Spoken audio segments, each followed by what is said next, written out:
በእረኛነት ያልቀጠፈው የፍቅር ጽጌረዳ። ባለፈው ሳምንት ዝግጅቴ የሂትለር ናዚ ፓርቲ ስልጣን ይዞ ይሁዲዎችን የማጥፋት ፖሊሲውን ተግባራዊ ሲያደርግ ስሎቫኪያ በቁጥጥሩ ስር ያለች ሀገር ባትሆንም ተባባሪው ሆና ይሁዳውያንን በማስወገድ እርምጃ ቀዳሚ ተባባሪው በመሆኗ ሄሌና ስትሮኖቫ ወላጆቿና ጎሳዎቿ የጥቃት ኢላማ መሆናቸውን ማስታወሻቸዋለሁ። በስሎቫኪያ ከወላጆቿ ጋር በደስታ የወጣትነት ጊዜዋን እያሳለፈች የነበረችው ሄሌና ስትሮኖቫ በይሁዳዊነቷ ምክንያት ብቻ ሥራ ትቀጠሪያለሽ ተብላ ወደ ፖላንድ መወሰዷን ነግሬያችኋለሁ። የ20 ዓመቷ ሄሌና ስትሮኖቫ በግዳጅ ሥራ ወደምትቀጠሪበት ቦታ እንውሰድሽ ብለው ከመሰሎቿ ወጣቶችና ያላገቡ ሴቶች ጋር ወደ አሽዋትስ የማጎሪያ ካምፕ እንደወሰዷትም ጠቅሼላችኋለሁ። ሄሌና በአሽዌትስ የማጎሪያ ካምፕ የጉልበት ሥራ እንድትሠራ መመደቧን እንደ ዕድልም ሆኖላት የሚገደሉ ይሁዳውያንን ሻንጣና ንብረት በወጉ የማስቀመጥ ቀላል ሥራ ላይ እንደተመደበች ነግሬያችኋለሁ። በዚያው ሥራዋ ላይ እንዳለች የማጎሪያ ጠባቂው 50 አለቃ የሆነው ፍራንዝ ቮንች የልደት በዓሉን ሲያከብር ተመርጣ መዝፈኗንና እርሱም በፍቅሩ እንደወደቀላት አጫውቻችኋለሁ። ቮንች ፍቅሩን በኃይል ሳይሆን በልመና በቁጣ ሳይሆን በልስላሴ እንደገለጸላት ሄሌናም ቀድሞ ትጠላው እንደነበርና እያደር ግን በፍቅሩ እየተረታች እንደወደደችው ነግሬያችሁ ነበር። ለዛሬ ቀጠሮ ጠይቄያችሁ የተለያየ ነው። ዛሬ ፍቅራቸውንና መጨረሻቸውን እነግራችኋለሁ።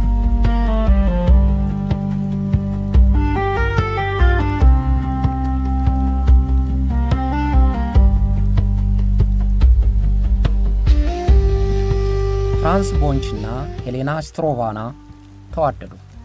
የእስር ቤት የደንብ ልብሷን ለብሳ የሟቾች ይሁዳውያን ሻንጣና ልብሶች፣ ጌጣጌጦች እየለየች እንድታስቀምጥ ሥራ የተሰጣት እስረኛ ሄሌና እስረኞችን እንዲገድልና ጥብቅ ጥበቃ እንዲያደርግ ከተመደበው ቮንች ጋር ሕግ ጥሰው እፍ ባለ ፍቅር ወደቁ። የሞት ደመና ቢያንዣብብባቸውም የፍቅራቸውን ግለት ለማብረድ አልፈቀዱም። በጥላቻ የተበተነውን የዘር ልዩነት በፍቅር ስም ገነቡት። ሞት በሚያንዣብብበት፣ ሚሊዮኖች በተገደሉበት፣ የመርዝ ጋዝ በሚረጭበት እስር ቤት የሕይወትን ተስፋ አበባ ቀጠፉበት። ዙሪያቸውን የከበባቸውን እሾህም በፍቅር ወረንጦ ነቅለው ዛሬን ኖረው የወደፊቱን አቀዱበት። በተለይ ቮንች ከግር ጥፍሩ እስከ ራስ ጸጉሩ ይወዳት እንደነበረ ራሱም አረጋግጧል። በመጀመሪያ እጅግ እጠላው ነበር። እንደ ሁሎቹም የጀርመን የጸጥታ አባሎች ዲያብሎስ ስለሆነ አጠገቡ እንኳን ለመቆም አልፈልግም። ግን ጊዜ ስሜት የለወጠው። ጊዜ ባለፈ ቁጥር ከልብ ያፈቀርኩት። ከአንድ ጊዜ በላይ ለኔ ሲል ሕይወቱን አደጋ ላይ ጥሎ ነበር።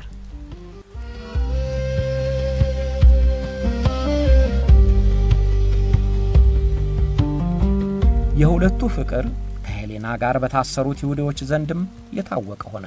የአሽዋትስን የሞት መጋዝ ያመለጡ ታሳሪዎች በኋላ እንደመሰከሩት ቮንች በፍቅሯ አብዶ እንደነበረ መስክረዋል። ሄሌና ከጀርመን ወታደር ፍቅር መያዟን በእስረኛ ይሁዳውያን ሴቶች ዘንድ የተለየ አስተያየት አስከትሎባታል። ለመኖር ስትልም ሆነ በፍቅር ግንኙነቷ የሚያስነቅፋት አይደለም፣ ሁላችንም ቢሆን ይህን ከማድረግ አንመለስም የሚሉ ነበሩ። ሌሎች ደግሞ ዘሮቿን ከሚጨርሱት ጀርመኖች አንደኛው ጋር መፋቀር እንደ ከዳተኛና ባለጌ ያስቆጠራታል ይላሉ። ከገዳዮቻቸው ጋር የምትወዳጅ ከሃዲ የሚሏትም ነበሩ። በእርግጥ ለፍቅረኛዋ ተናግራ ጣጣ ታመጣብናለች ስለሚሉ ውስጥ ውስጡን ያሟታል እንጂ ፊት ለፊት አይናገሯትም። እንዲህ አይነቱን አስተያየት የስሚ ስትሰማ ሄሌና አምርራ ታለቅሳለች። ቮንች ለቅሷን አይቶ ምን ሆነሽ ነው ሲላት ግን አንድኞቹንም አጋልጣ አትሰጥም።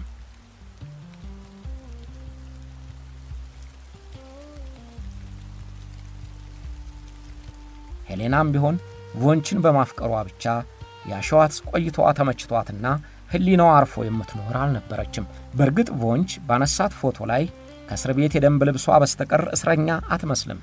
ሙሉ ፈገግታዋ፣ ያፈካው ውበቷ፣ የሰውነት አቋሟ ጤነኛና የተመቻት አስመስሏታል። ለሄሌና ግን ሌት ተቀን የሚወዘውዟት ብዙ ጉዳዮች ነበሩባት። አንደኛው የቤተሰቧ ጉዳይ ነው። ወላጆቿ፣ ሁለት ወንድሞቿና እህቷ ከነልጆቿ ምን እንዳጋጠማቸው በጭራሽ አታውቅም። እርሷ በምትሰራበት መጋዘን አጠገብ ካለው የጋዝ ክፍል አባትና እናቷ መገደላቸውን እንኳን አታውቅም። ወንድሟ ከጠባቂዎች ሊያመልጥ ሲሞክር መገደሉን፣ ሌላው ወንድሟ በኤሌክትሪክ አጥር ላይ ወጥቶ ራሱን መግደሉንም የምታውቅበትም የምትሰማበትም ዘዴ አልነበረም። ስለ እህቷ ሮዛ የሰማችውም በድንገት ነበር።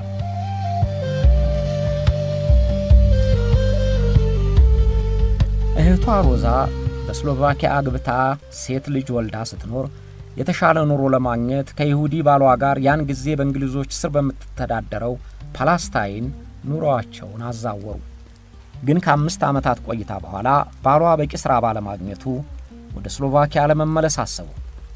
በፓላስታይን ያሉ ዘመዶቻቸው የሂትለር አነሳስና የአውሮፓው ጦርነት ለይሁዲዎች አደገኛ ነውና እዚሁ ቆዩ ቢሏቸው የመከራና ስቃይ ጣቸው ጠርቷቸው ኖሮ እምቢ አሉ። ስሎቫኪያ ሲደርሱ ቤተሰቦቻቸውም እንዴት በአሁኑ ጊዜኛ መሄጃተን እናንተ ትመጣላችሁ ብለው አስቆጯቸው። ግን ያን ጊዜ ጦርነቱ ስለተባባሰ ወደ ፓላስታይን ለመመለስ አይቻልም። ሮዛና ባሏ የመጀመሪያውን የይሁዲዎች አፈሳ አመለጡት። አንድ የካቶሊክ ቄስ ክርስቲያኖች ናቸው የሚል ማስረጃ ስለሰጣቸው 3 ዓመታት ያህል ደህና ኖሩ። ግን ያልጠረጠሩት ሰው ጠላት ሆኖ ተነሳባቸው። ከስሎቫኮቹ ጋር ተባባሪ ሆኖ የሚሰራ ይሁዳዊ የነሮዛን ይሁዳዊነት አጋለጠባቸው። መከራና ችግር ሲመጣ የኔ ያሉት ሁሉ ይከዳል፣ ያላሰቡት ደግሞ ታማኝና አጋዥ ሆኖ ይቀርባል። እነሮዛም ሞታችን ሞቱ ጉዳታችን ጉዳቱ ነው ብለው የሚያምኑት ይሁዳዊ አንድ ቀን የጀርመኖች የጥፋት አለንጋ ሊገርፈው የሚችለው ይሁዳዊ ከዳቸው። የኛ ነው ያላሉት ስሎቫክ ሊያድናቸው ሲሞክር ዘሩም ዘራቸው ሃይማኖቱ ሃይማኖታቸው የሆነው ይሁዳዊ ግን ከዳቸው። አያሳዝንም ወይ ያመኑት ሲገዳ የተባለው በእነርሱ ላይ ደረሰ። ስለዚህ ሮዛን ከነልጆቿ ከቤቷ ባሏን ከሚሰራበት ቦታ እየጎተቱ ለጀርመኖች አሳልፈው ሰጧቸውና ወደ አሽዋትስ የማጎሪያ ካምፕ ተላኩ።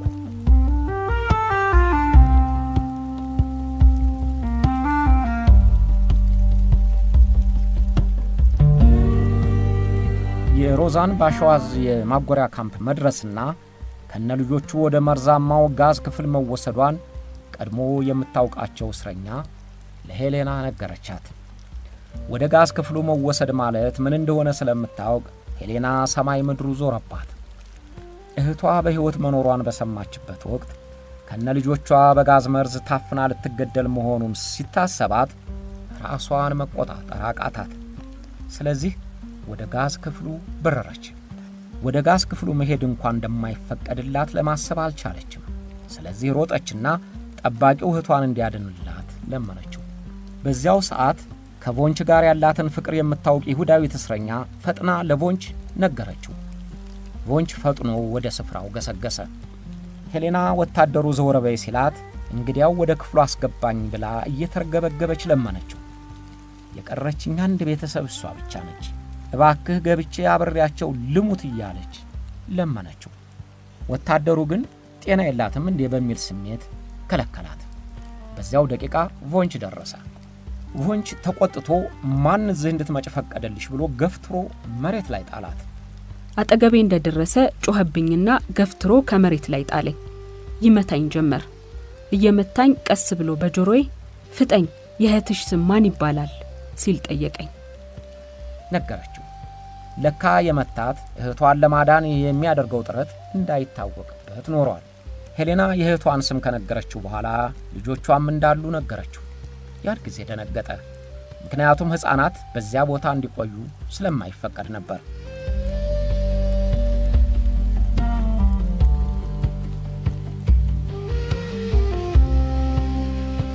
ቮንች ወደ ክፍሉ ፈጥኖ ሄደ። ሮዛ የ9 ዓመት ሴት ልጇን 2 ወር ያልሞላውን ሕፃን ልጇን ይዛ በጋዝ ክፍሉ መተላለፊያ ላይ ነበረች።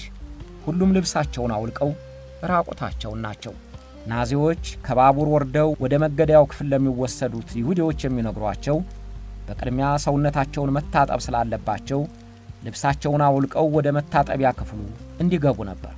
መታጠቢያ ክፍል የሚሉትም በርካታ መርዛማ ጋዝ ተቀላቅሎበት የሚወርደውን ውሃ መሆኑን እስረኞቹ ያውቁ።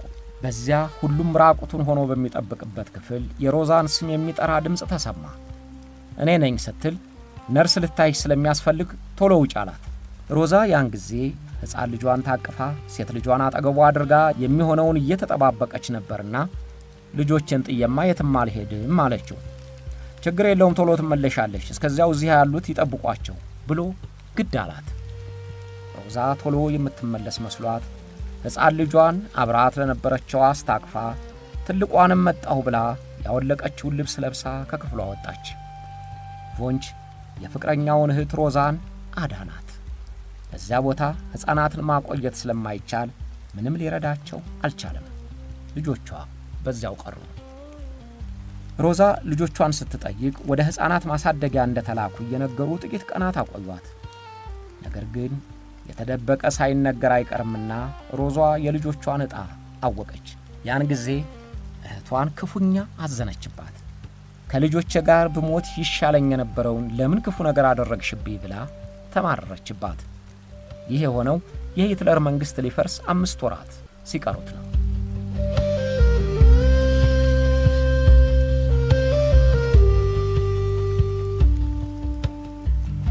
ሄሌና እህቷን ስላዳነላት ውለታና ፍቅር ተደራርበው ቮንችን የበለጠ አፈቀረችው። ፍቅራቸው እየገነነ ባለቆችም ዘንድ ጥርጣሬ አስከተለ። ስለዚህ ሰላይ ተከሉበት። ሄሌና እውነቱን እንድትወጣ አስፈራሯት፣ ገረፏት። አለበለዚያ ትገደያለሽ አሏት። እርሷ ግን ሁሉንም ስቃይ ቻለችው እንጂ አላጋለጠችውም። ታማ በነበረ ጊዜ ያዳናትን እህቷን ያተረፈላትን የምትወደውን ፍቅረኛዋን ለሞት አሳልፋ ልትሰጠው አልፈቀደችም። የ23 ዓመቷ ሄሌና መከራዋን ራሷው ተቀብላ ያንን ፈተና አሳለፉት። እንዲህ እየሆኑ የድብቅ ፍቅራቸውን አዩን አላዩን ብለው እያጣጣሙ የካቲት ወር 1937 ዓ.ም ደረሰ።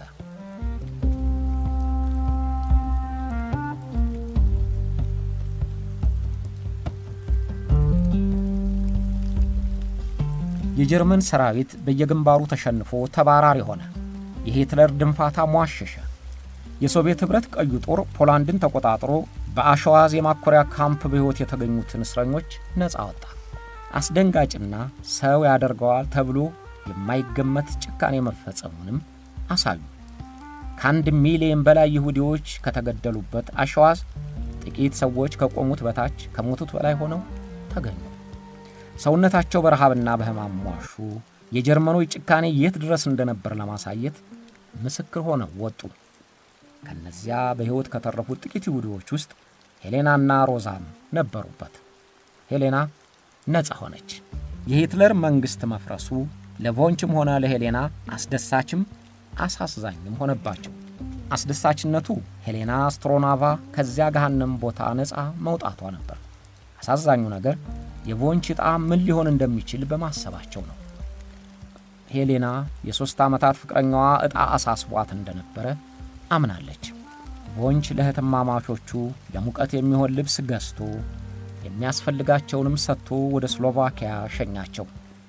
የመጨረሻ ቃሉም ደህና ሁን፣ በርቺ፣ እወድሻለሁ የሚል ነበር። ይህንን ቃሉም በዕለት ማስታወሻው ላይ መዝግቦት ተገኝቷል። በዚያ ወቅት ስለሱ ልብ የማዘኑ እውነት ነው።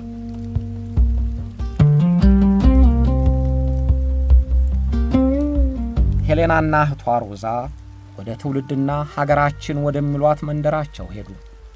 ባደጉባት ከተማ አንድም ይሁዳዊ ሊያገኙ አልቻሉም። መንደራቸው የነበሩትን እንዳልነበር አድርጎ ቆያቸው። በስሎቫኪያ የጥቂት ቀን ቆይታቸው ሄሌና የይሁዳውያንን መብት ተከራካሪ የነበረ ሰው ተዋውቃ ጋብቻ ፈጸመች። እህቷን ጨምረው ያን ጊዜ የራሷን መንግሥት ለማቋቋም ወደ ተዘጋጀችው እስራኤል ሄደው ኑሯቸውን በዚያው አደረጉ። ቮንች ከፖላንድ ወደ ኦስትሪያዋ ከተማ ቬና ሄዶ ኑሮውን በዚያ ቢያደርግም ሄሌናን በጭራሽ ሊረሳት አልቻለም። ስለዚህ በስሎቫኪያ አፈላለጋት፣ ግን አላገኛትም። ከ2 ዓመታት ጥረት በኋላ በቀይ መስቀል በኩል በእስራኤል ሀገር እንደምትኖር አወቀ። ቮንች ደብዳቤ ጻፈላት። ያን ጊዜም ሆነ ወደፊትም እንደሚወዳት አብረውም ለመኖር ያለውን ጉጉት ደጋግሞ ጻፈላት። ሄሌና ደብዳቤው ቢደርሳትም መልስ አላከችለትም። ስላገባች ብቻ አልነበረም። በዚያን ጊዜ የጀርመን ወታደርና ይሁዳዊት ግንኙነታቸው የሚያስነቅፍ ነበርና ነው። በእርግጥም የጋራ የሚሉት ነገር አልነበራቸውም። በዚያ ላይ በቤተሰቦቿ ላይና በተለይም የሮዛ ልጆች ከእናታቸው እቅፍ ተነጥቀው መሞታቸው እየታሰባት በድብርት የምትቆዝምበት ጊዜ ነበር። የቮንችን ደጋግሞ መጻፍ ያወቀችው ዘመዷ ግን መልስ ላከችለት። ሁለተኛ እንዳይጽፍላት፣ ከናዚ ወንጀለኛ ጋር ግንኙነት እንደማታደርግ አንጀት በሚቆርጡ ቃላት ጻፈችለት። ሌላው ቢቀር የእህቷ ልጆች ደም በእጅህ ላይ እንዳለ ማስታወስ አለብህ አለችው። ከዚያ በኋላ ቮንች ለሄሌና ደብዳቤ አልጻፈም፣ ግን አልረሳትም።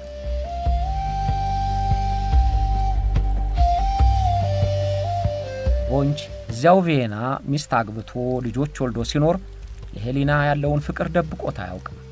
ለሚስቱም ለልጆቹም ፍቅሩንና ቆይታቸውን የማስጠናት ያህል በተደጋጋሚ አጫውቷቸዋል። ፎቶግራፏን በቤት ውስጥ ሰቅሏል። በአሸዋትስ የማጎሪያ ካምፕ የእስረኞች የደንብ ልብስ ለብሳ ያነሳትን ፎቶግራፍ በብዛት አሳትሞ ከራሱ ፎቶግራፎች ጋር እንዲስማማ እያደረገ ያትም እንደነበረ ልጁ ተናግራለች። በዚህ ሁኔታ ላይ እንዳሉ ከተለያዩ ከ28 ዓመታት በኋላ ሁለቱን የድሮ ፍቅረኛሞች የሚያገናኛቸው አጋጣሚ ተፈጠረ።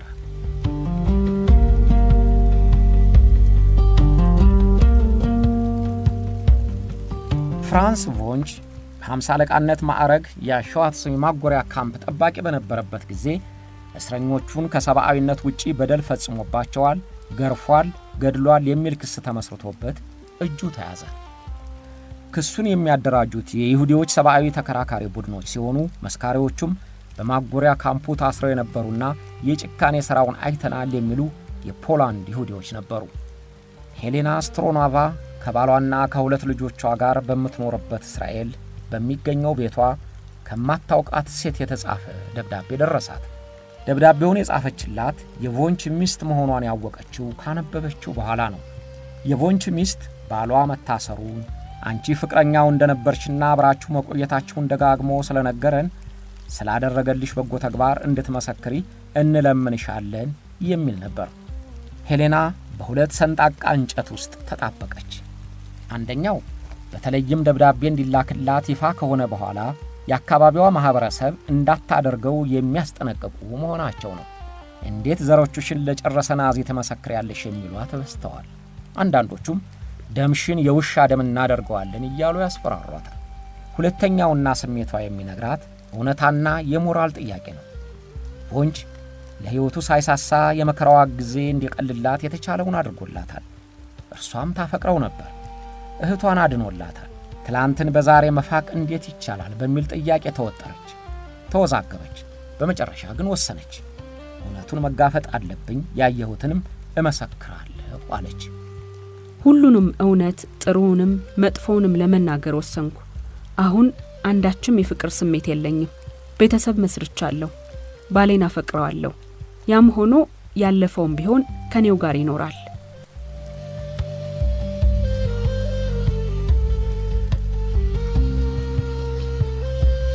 ሄሌና ስትሮናቫ ወደ ቪየና በረረች።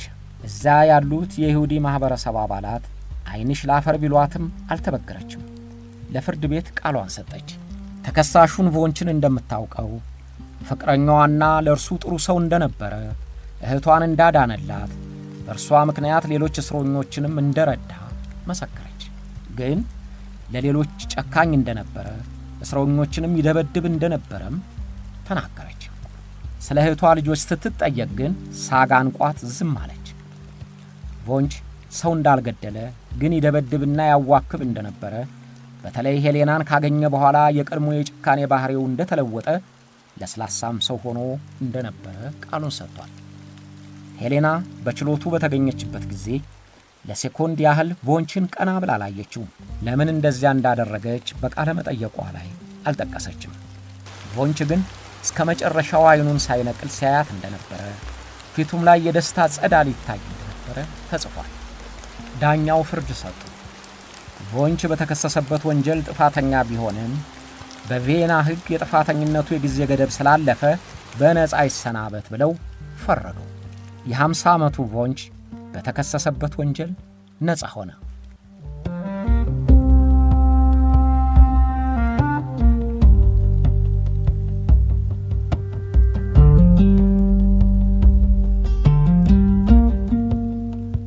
ከቪየናው ችሎት በኋላ ሁለቱንም የሚያገናኛቸው ፍላጎትም ምክንያትም አጋጣሚም ሳይኖር ሄሌና በ85 ዓመቷ አረፈች። ቮንች ከ2 ዓመት በኋላ በ87 ዓመቱ አረፈ። ክፉ ቀን በተቃራኒ ጎዳና ያገናኛቸው አጥፊና ጠፊ ሆነው የተገናኙት ሄሌና ስትሮናቫና ፍራንስ ቮንች የልዩነት ገደላቸውን አጥብበው አጥፊና ጠፊነታቸውን ወደ ፍቅር ለውጠው የመከራውን ቀን ወዳጆች ሆነው አሳለፉ። ፍቅራቸው ድምፃዊው ለወር የማይመች እንዳለው አይነት ሆኖ ፍቅር ሊደረምሰው የማይችለው የጥላቻ ተራራ፣ ሊያቀልጠው የማይችለው ብረት፣ ሊተረትረው የማይችለው ቋጥኝ እንደሌለ የሚያሳይ ምሳሌ ሆኖ አለፈ።